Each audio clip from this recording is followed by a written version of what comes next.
Hello, PMO community. Welcome to our episode number 5 of the Books and Beyond webinar series.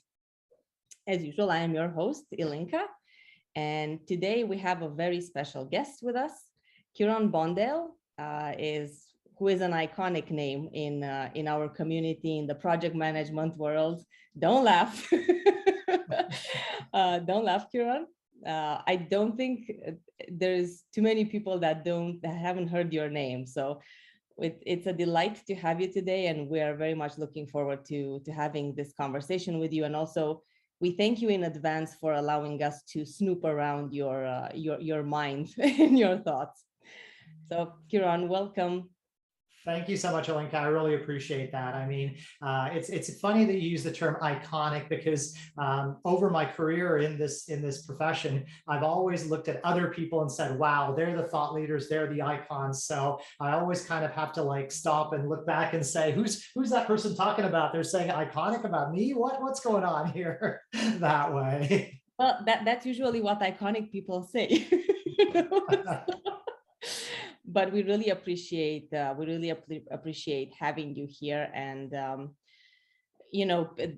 PMO leader community is composed by members mainly within the project management industry, but not only. We have a lot of leaders, we have executives, and having the opportunity for them to hear some of your lessons learned and talking about your book, and not just, is really a value. So we appreciate that.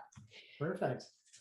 Before we move ahead, just going over the few housekeeping notes for everybody. This is a recorded webinar, and as soon as we will be done, it will be posted through the PMO Leader website and our YouTube channel, so everybody will have the chance to review it. And we do have, if we have a live audience, and we hope that we do, we think that we do, please, you are muted, but at the end of the discussion, we will allow time for questions, so not to worry. I will be able to unmute you at the time. Also, in the meantime, while we talk, if anybody has any questions or just needs to say something to us, you can use the chat box. So I will be monitoring that and making sure that everything is responded to. That's it. I tried to keep it short. So, Kiron, I'm sure there's many things to talk about. You have a very interesting experience in so many areas. It's even difficult to start with one, but focusing more on the fact that this is a Books and Beyond webinar. Let's start, maybe, if you agree, with your book, and the one that I actually have here for everybody. I'm sorry, I'm just sitting very central. I'm gonna move myself. Oh, perfect. See, thank you. So tell us a bit about I guess where the inspiration came from.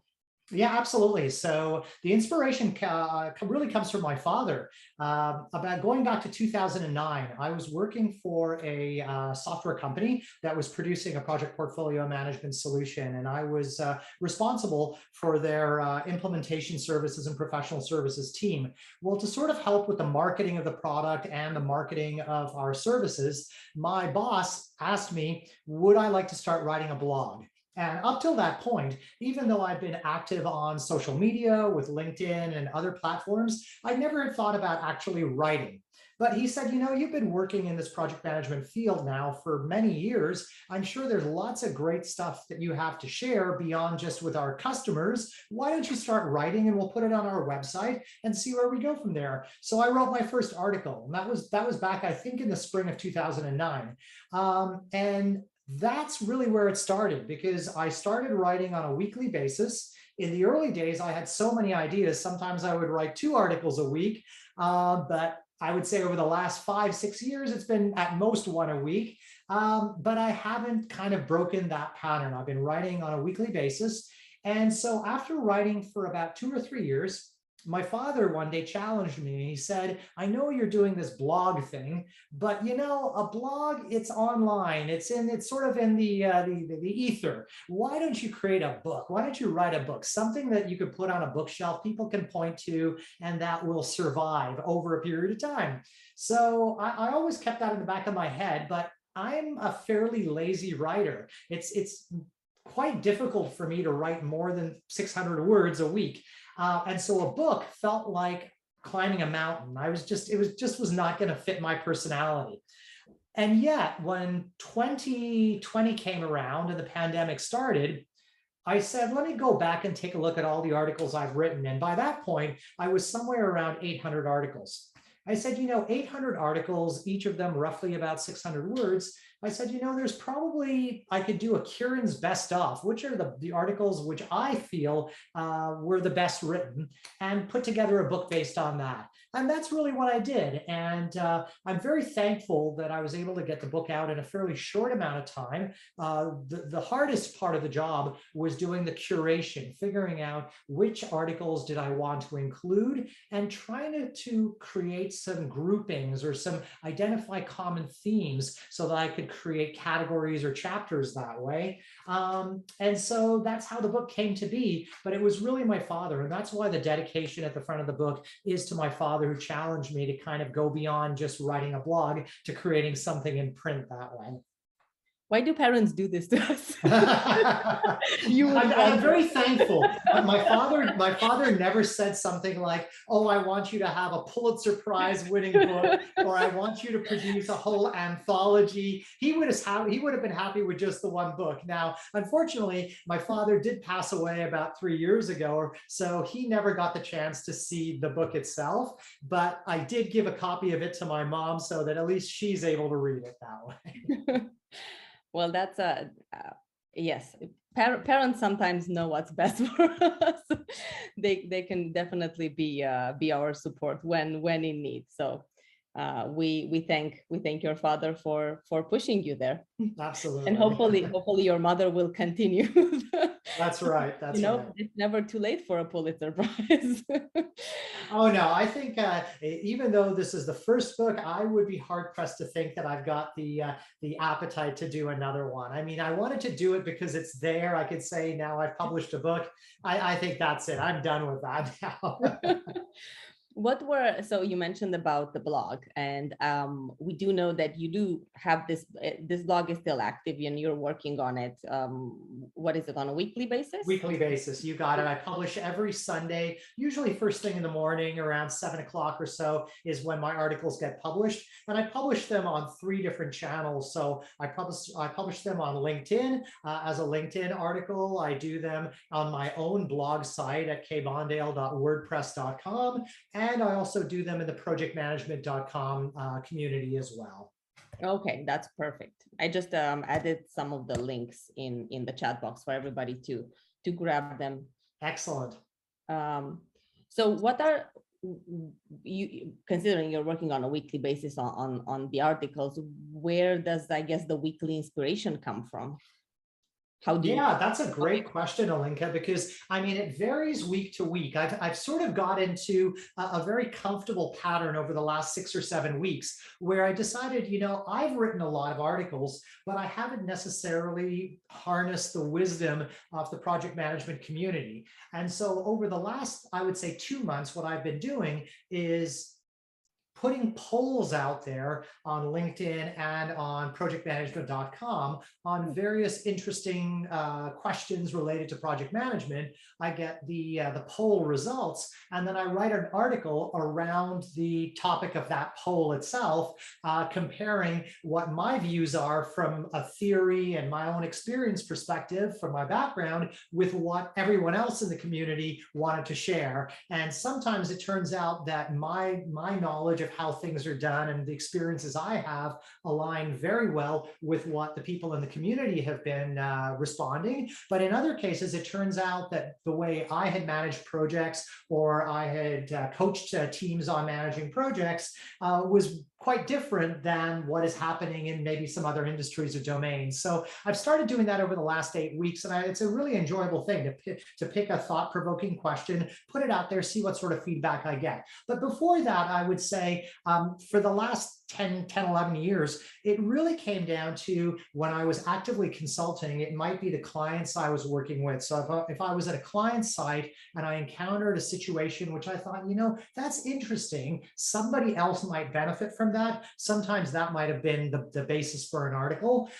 Many times it was, I would be reading a book, could be either a fiction or a nonfiction book, and I would see something that kind of struck my fancy, and I'd say, okay, I think I've got something to write about here. And then if I really got out of ideas, and it does happen. I mean, after you've been writing for 10 years, 11 years, there are going to be weeks when you're like, the deadline's approaching, I don't know what I'm going to write.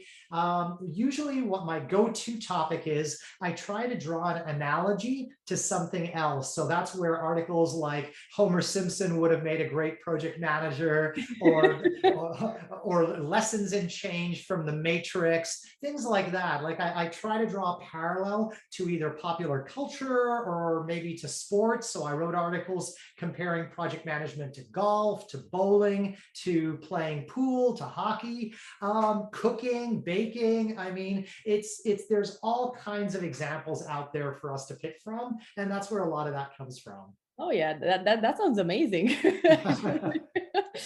You are definitely very resourceful, and I think also the poll idea, I think that's great because you're involving your community, right? Absolutely, because I mean, I sort of find that even though I kind of pride myself that I've had the opportunity to work with many different clients across many different verticals, the majority of my experience has been North America based. And that's where it's really interesting to start to solicit ideas and views on how projects are managed in other parts of the world, as well as in other industries that I'm not as familiar with. Construction engineering, for example, it's great to get a sense as to what are the challenges and how do people overcome those challenges in those domains. So actively soliciting feedback is just a great source of inspiration that way. Yeah, all around. And to this point, have you seen any, I guess, trends particular to different regions of topics that people are interested in? Yeah, what's really interesting is when we look at the authority of a project manager, the level of authority that a project manager wields, it does seem to change region to region. And industry to industry, in fact. So when you look at, for example, in construction engineering, the project managers that have responded, I do get the sense they have significantly more authority than what I have seen in maybe industries. For example, when we're working on IT projects, the role of a project manager oftentimes is definitely more of a facilitator. Very rarely does the project manager have a tremendous amount of formal authority in that space. Yet in construction engineering, could be more because oftentimes those big projects are project oriented. The project manager has significant authority over things like staffing decisions and over the ability to spend the finances on the project, dipping into contingency reserves, those types of things. So yeah, I would say there's both regional differences, but also to a certain degree, there are those industrial or industry or domain differences as well. Yeah, and I'm assuming that it's also probably a matter of culture. Correct. Absolutely. And you definitely do see that as well when you look at differences around diversity. So for example, the role of gender in project management, North America, for example, especially in the industry I'm the most familiar with, which is in high tech, very common to have a good equal distribution, I would say, of women and men in the project management profession. But then you go to some other industries or regions. So construction engineering, for example, not that many women are in project manager roles on those job sites. There's certainly more now than there were maybe 20 years ago, but it's definitely not a 50-50 split that way. Yeah, no, that's a very good parallel. Also, because we were talking a bit earlier about age, right? Age and experience, that might also be a bit different and interesting to see how different That's a really good that's a really good insight, because I think if you went back 30 or 40 years, the people that actually held titles of project manager were usually 15, 20 years into their career. I look at my father. My father was a project director for a large engineering company. He didn't actually hold that title till he had been a staff engineer for many, many, many years. These days, on the other hand, it's very common to find people that are named project manager or titled project manager within 5 years, under 10 years of job experience. So I would say that that's also shifting or changing. Yeah.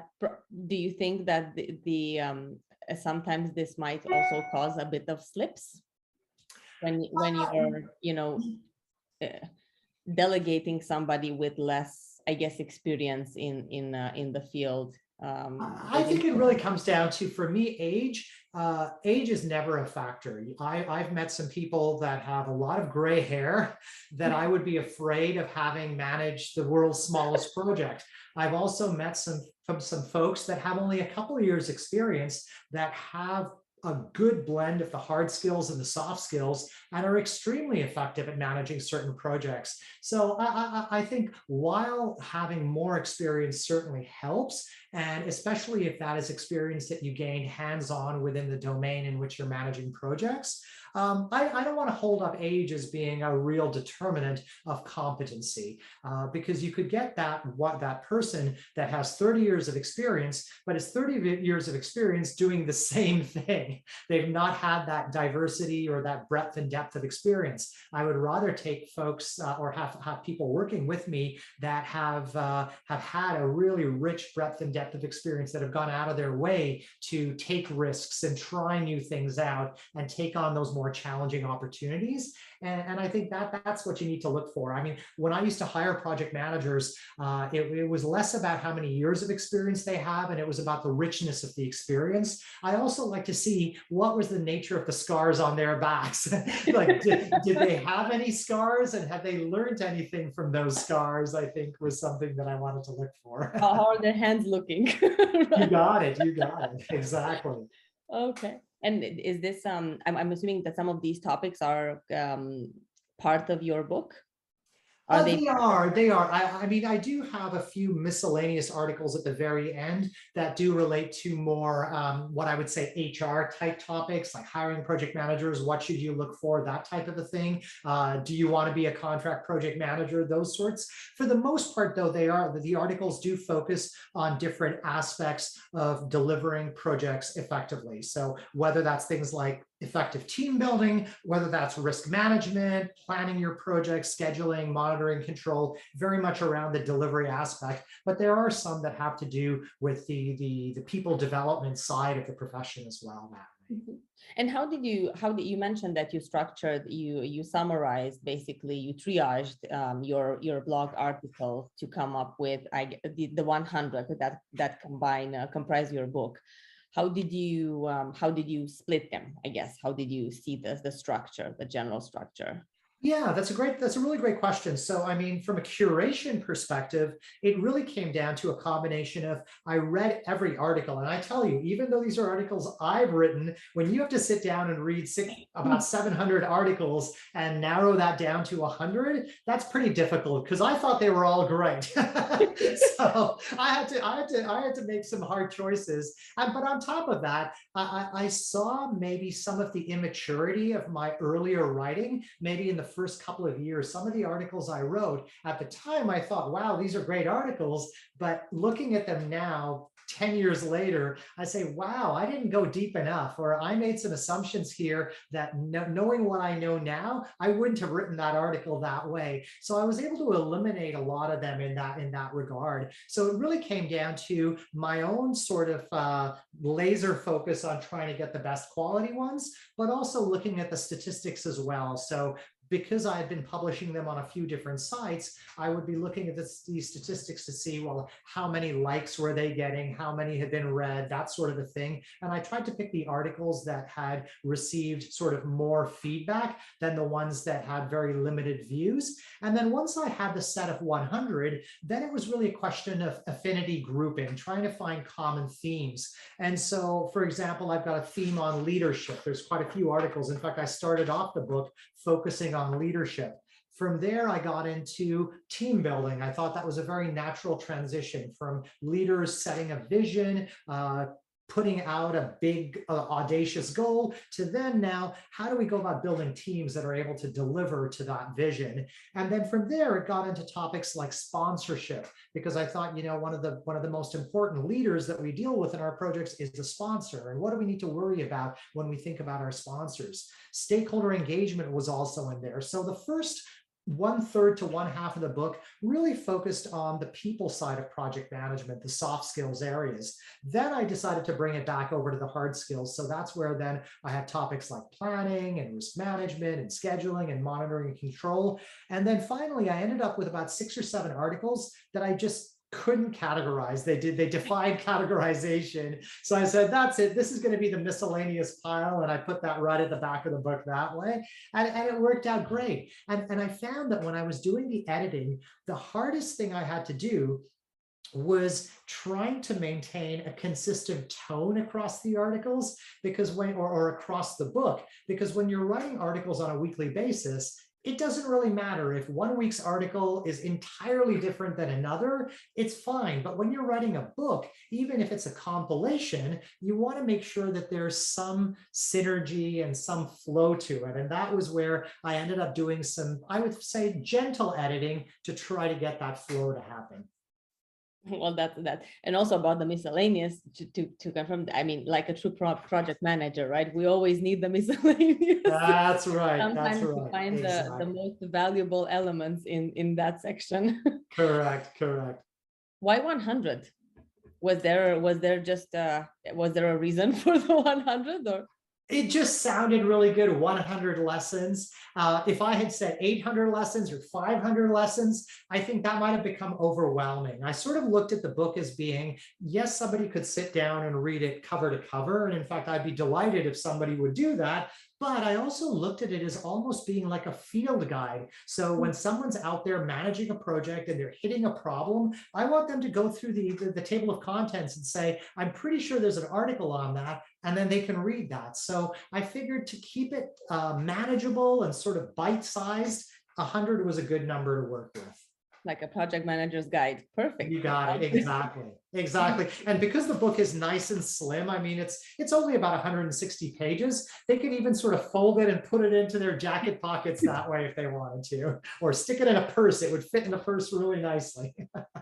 And you also have the electronic version. Of course, right? Yes, the ebook version as well. And what's been interesting about it is, I mean, I wrote the book because I wanted to accomplish something, not because I wanted to make any money at it.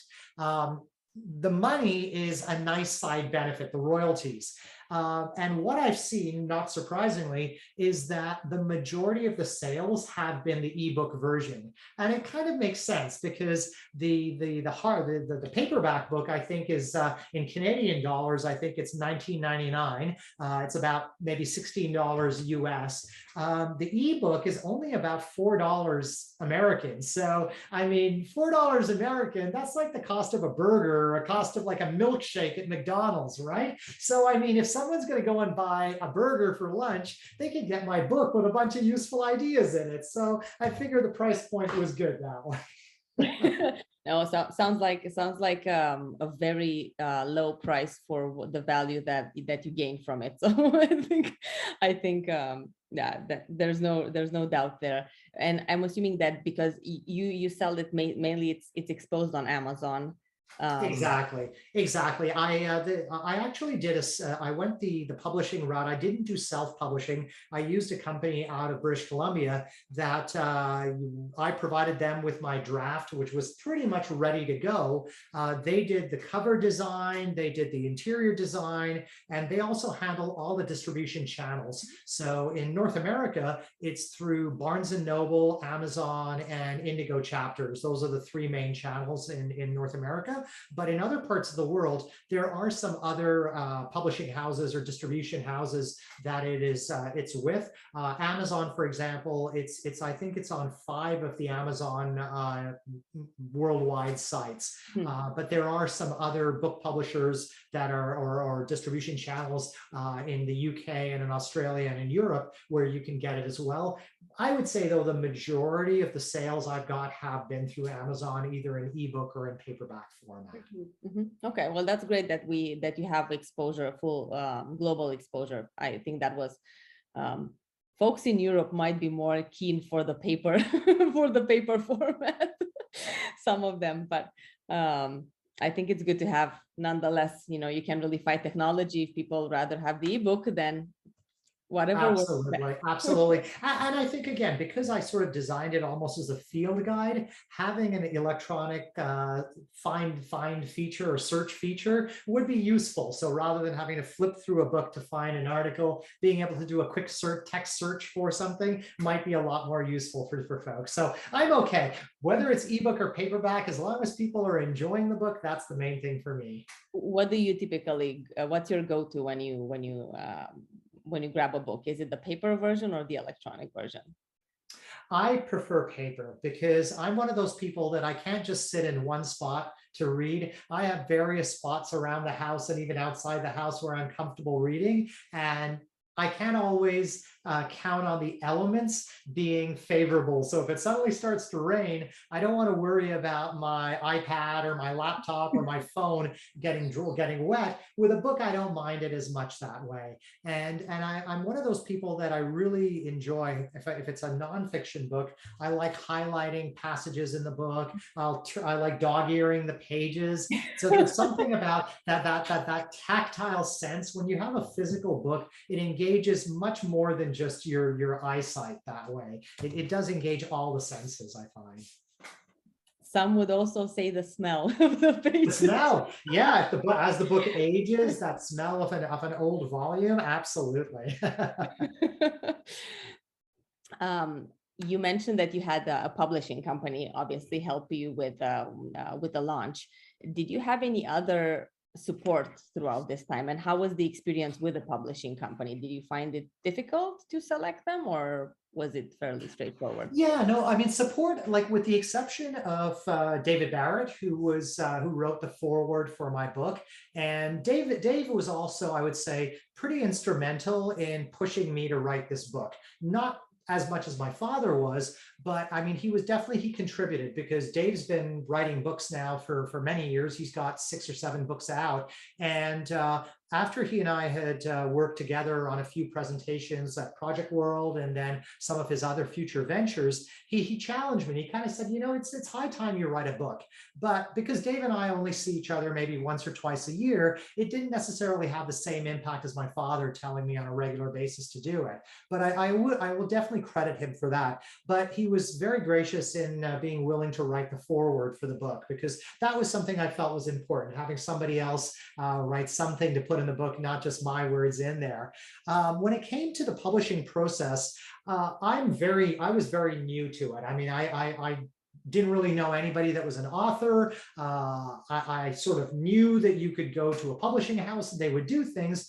But when I started to search for options, and I was looking for a local Canadian publisher, because I didn't want to spend the cross-border currency exchange, that kind of a thing. And I found these 2 companies, both based out of British Columbia. And it was really just a question of comparing the 2 in terms of the level of support that they would provide, how much their options would cost. And I ended up picking one out of the 2 of them. I think they were both fairly equivalent. I just ended up picking one because I had a better feel for it. And it was a very seamless process.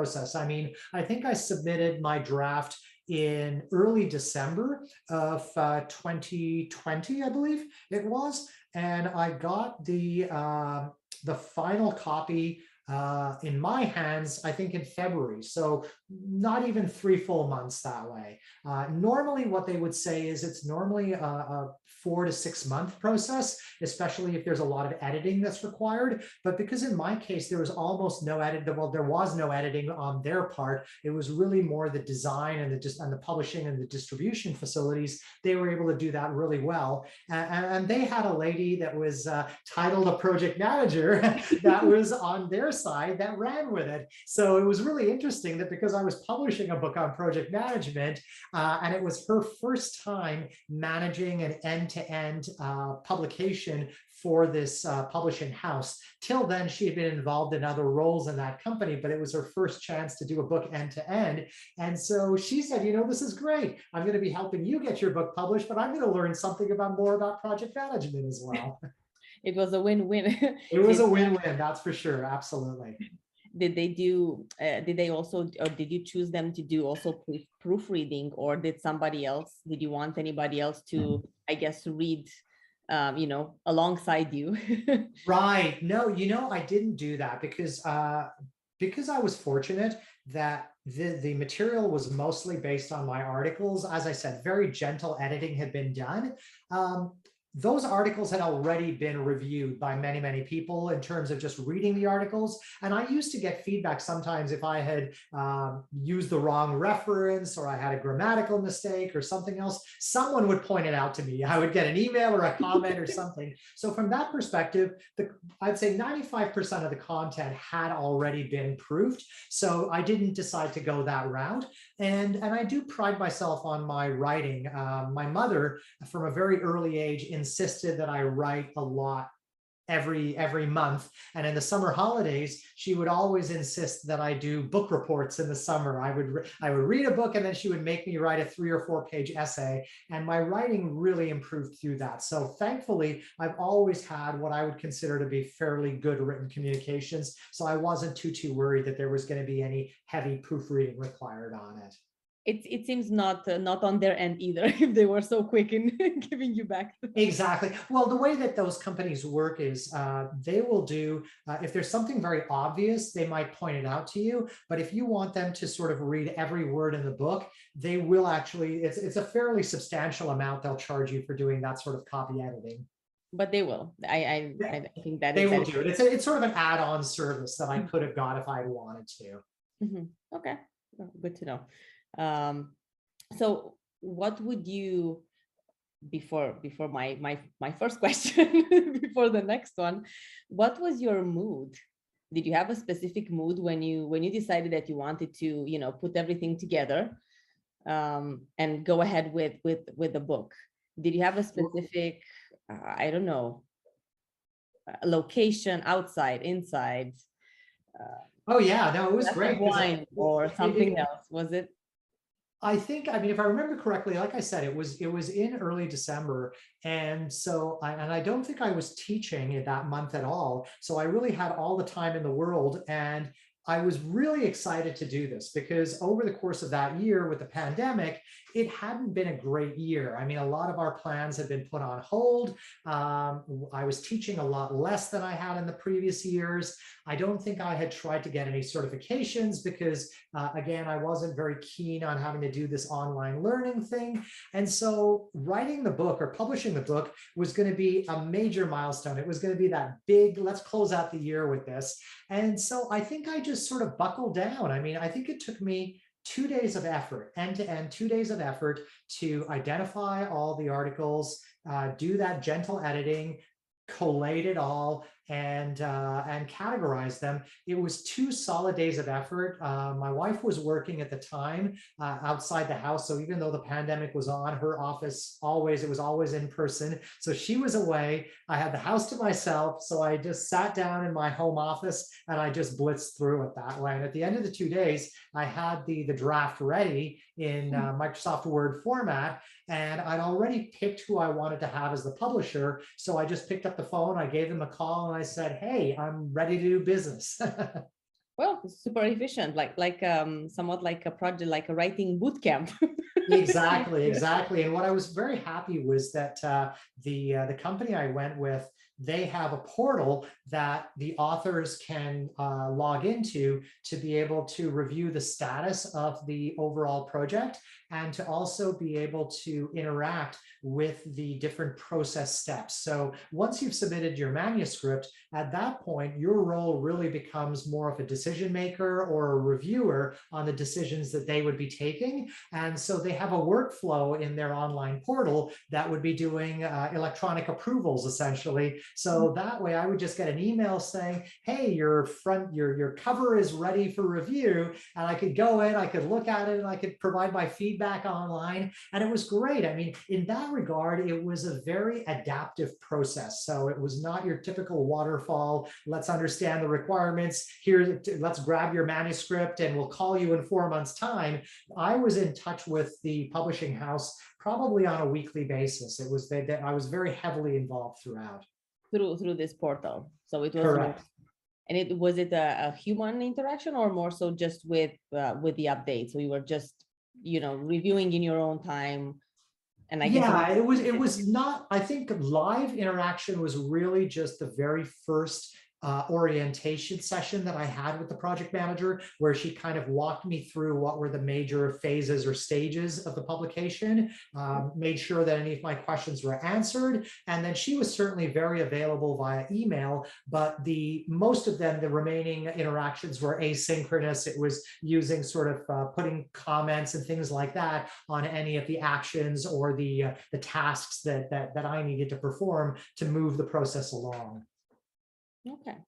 And considering you have so many events that you're going to, or, in person or virtual, I'm assuming that you have, what are the events? Did you expose your book in any, did you have a formal launching event? No, nothing too formal. Really, it was the extent of getting it out to my followers on LinkedIn, announcing it. I also posted it in the banner of my WordPress blog. It's in the banner of my LinkedIn profile, but I've got enough followers on LinkedIn that I just put a post out there saying, hey, the book is done. Thanks so much for everyone's support. Put a link to the 2 Amazon sites, the Canadian and the US one. And that was it. And I got a lot of, many of my contacts reached out to congratulate me on it. And certainly I would say in terms of initial sales, there's no question the first month or two, the sales volume was quite significant. I mean, now it's sort of like 1 or 2 copies a month or so, maybe a few more when I do a webinar or presentation, but generally 1 or 2 a month. But initially there was quite a reasonable volume. And then I also reached out to people that I trusted, people that I respect. And I asked them that when they bought the book, I said, listen, would you be open to writing a review for me? And so I was able to get a reasonable number of reviews in a fairly short amount of time. And that's pretty important because there's so many books in the project management domain that are being published on Amazon and on other distribution channels that you need to have a good set of reviews, because otherwise if someone doesn't know who Kiron Bondale is, why would they want to buy my book? Well, the reviews might be what sort of encourages them to take that leap. Mm-hmm. Yeah, that is indeed a wise approach. And I think coming to my next question was, what would you, I guess, advise a new author that would want to start writing a book? What do you think they should be on the lookout for? Sure. So on the lookout, I would say is a couple of things. One is write a little bit each day. I was fortunate because I had everything written already over the course of 11 years. But if you're writing something from scratch, write a little bit each day. It's the only way that you're going to be able to get through it. The second thing that I would say is when it comes to marketing the book, don't neglect any possible channel for it.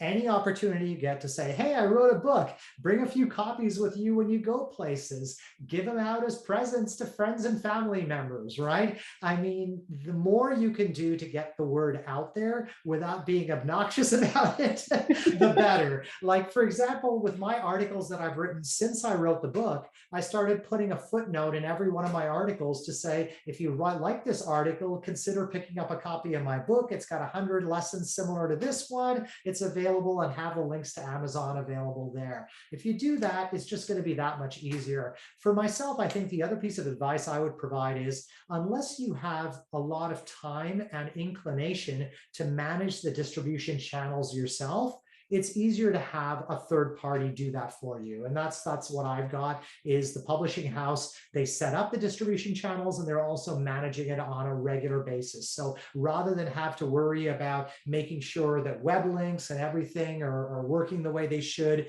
paying each of the distribution channels every year, and then getting a lot of really small checks, it's easier just to have one company that handles all that. They send me a check every quarter. That's a whole lot easier to manage. Way smoother. Absolutely. How about any plans for other potential books? Although you did. Right now, honestly, there's no there's no aha moment that says, wow, I should really write a book about that. I mean, with no question, like since I wrote the book, I've written about another 100 articles so I'm up to about 900 articles now. I'm sure I could find another 100 articles. So it could be 100 more lessons on project leadership. But I mean, I've done that. I don't want to do that again. It would have to be something really compelling, and I don't want to write just for the sake of writing. In fact, one of the things that I said early on when I started writing my articles was, if it ever gets to the point that I'm just making stuff up for the sake of filling a deadline or meeting a deadline, that's when I know I need to stop or I need to take a break. Thankfully, up till now, I haven't hit that situation, but I would much rather say that I'm producing quality than just doing it for the sake of doing it. I think, well, you said 900, so you're almost close to the 1,000 mark. At least Exactly. at a minimum. Exactly. And I mean, the other factor that one has to consider is that first book is a major accomplishment. You do it because it's there. You want something that's going to be around when you're not, but you're not necessarily going to make any real money on it. And the costs of publication are high enough that I don't mind doing it for one book. I don't know that I would want to do it for more than one book. If I was running a business where the book was going to be a primary marketing vehicle, then I wouldn't mind so much losing money on it. But this was a sort of a personal project. I just don't think I would want to spend that sort of money again. Okay, understood. I know that. Okay. So I'm assuming that people are reaching out to you a lot via multiple channels. What would be the best way for someone to contact you?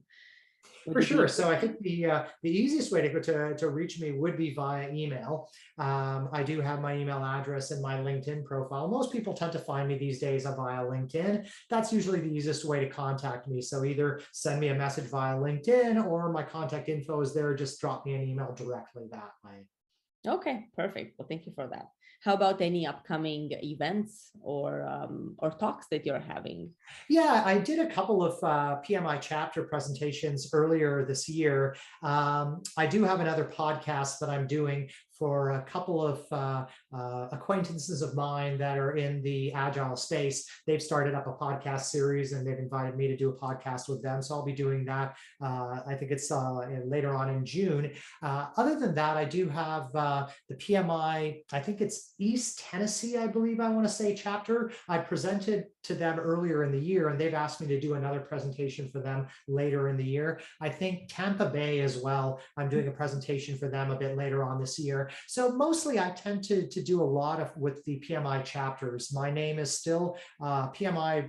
A few years ago, many years ago, used to have this speakers clearinghouse where people that were interested in speaking could post their information, and then chapters could review that and identify people they might want to invite to present. So my name is in that database, and I'll regularly get requests from different chapters to either do in-person or virtual presentations. So, I mean, I try to do 5-6 presentations a year. That's enough to sort of keep my fingers in the game that way. Oh, no, that is great. And, you know, to this point, I don't think we had the chance to talk about your involvement in the PMI, which is quite extensive and has been for a while. Oh, absolutely. I mean, PMI almost, like my involvement with PMI almost goes back to when I started in the project management world. So I've been involved in the project management world for 25 years. I've been a PMI member since 1999. So it's almost the same number of years that way, or more years that way. I joined the PMI Lakeshore chapter in Southern Ontario in 1999. And the first couple of years, I was just an observer, just attending the dinner meetings. It was a good way to start to meet people that were in this profession. I was very new to the profession at the time. Great way to start to meet people.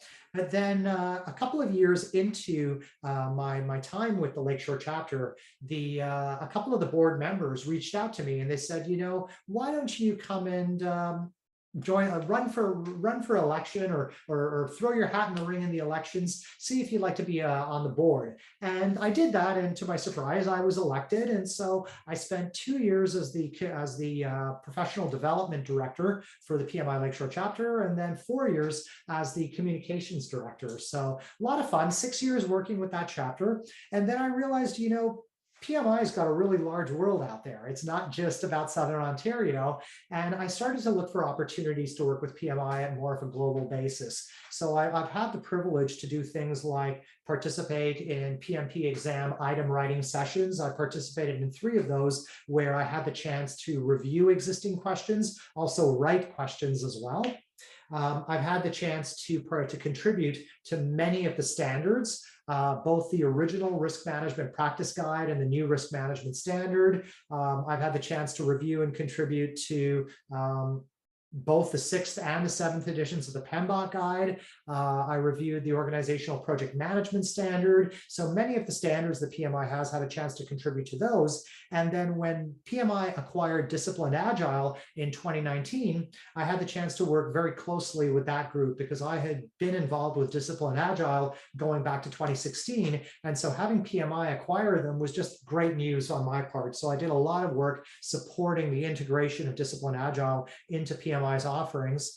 And then on top of that, I've had the opportunity for, it feels like 10 years, it probably hasn't been a decade, but it feels like it, to be one of the volunteer moderators for PMI's LinkedIn discussion group. So that way I get to be the person that approves members joining that group, and I moderate some of the posts, things like that. Had the chance to do that. And I've contributed to PMI Standards Plus as well, which has been a really interesting journey, coming up with either templates or articles that have been posted through that medium or that channel that way. That is definitely impressive. And I personally sense this might be a good topic to start a new book, you know, going back to, but yeah, your contribution is impressive to all of these. And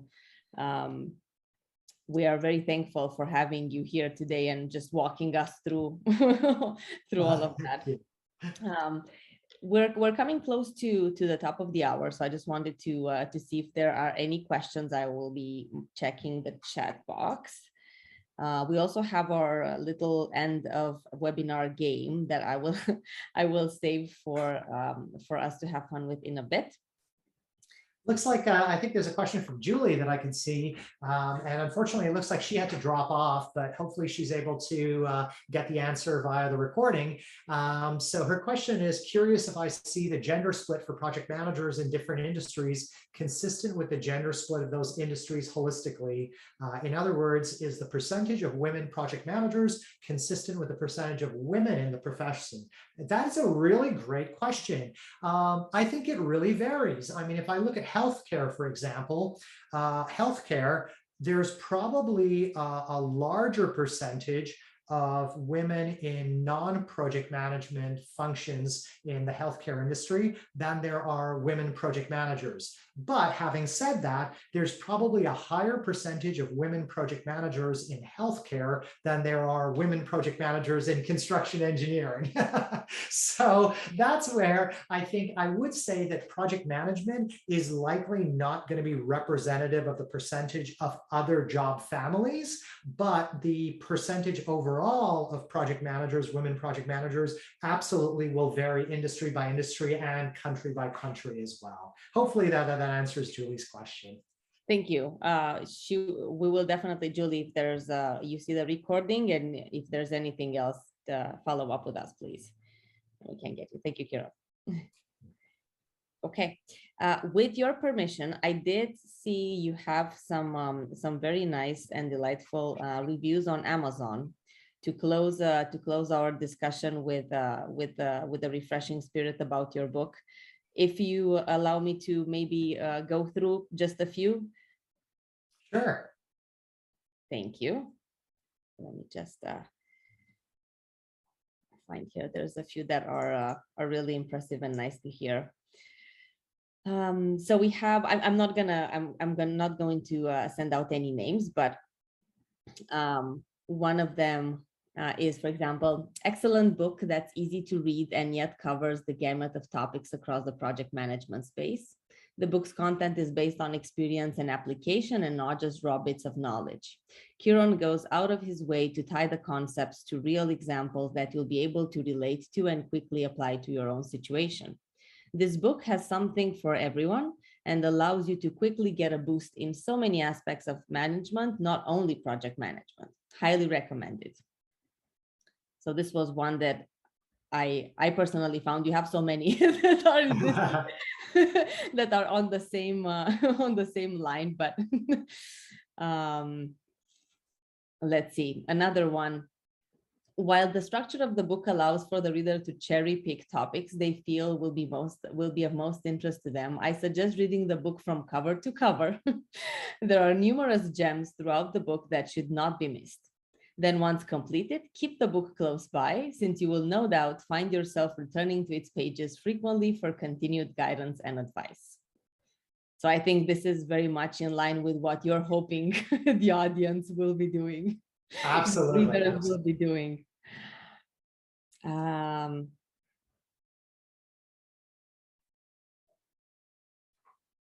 Let me just go one more. An outstanding book and valuable lessons learned based on firsthand experience. Kiron is a veteran in project management, and I highly recommend this great book to both new and experienced practitioners. So that's also something to note, that this is not just for people who are just new into project management, but definitely, even if we think we know it all, it's always good to still to continue learning.